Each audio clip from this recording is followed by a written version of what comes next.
Hi guys! Good morning!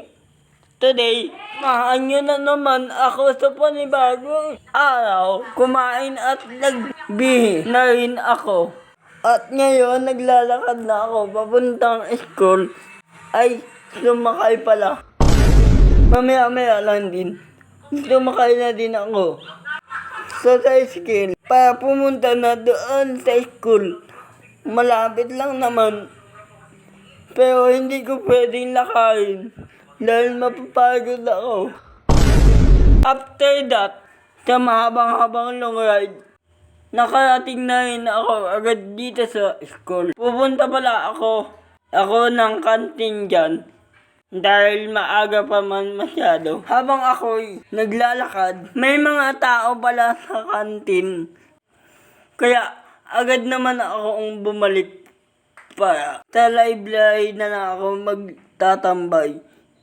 At ito, papunta na ako ng school at bumalik naman ako agad. Hindi na ako natuloy sa library.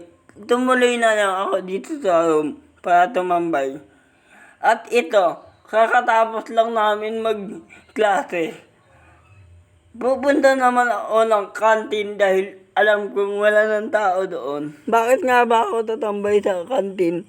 Kasi may wifi doon. Libre ang wifi. Free wifi. Oo, free wifi. Aray ko! Doon nyo lang ako makikita lagi pag hinahanap nyo ako. Kung bago ka lang dito, please lang, mag-follow ka na. Parang awa mo na. Huwag mo kung kalimutan i-follow. Dahil kung hindi ka pa nakapollow, edi wow. Babalik na ako ng room dahil malapit na ang time namin ngayon. At agad naman ako bumalik para magmadali. Habang ako ay naglalakad, kasama ko na si Ekong, yung tropa ko, at kabatmate ko na rin. May nakakilala pala sa atin.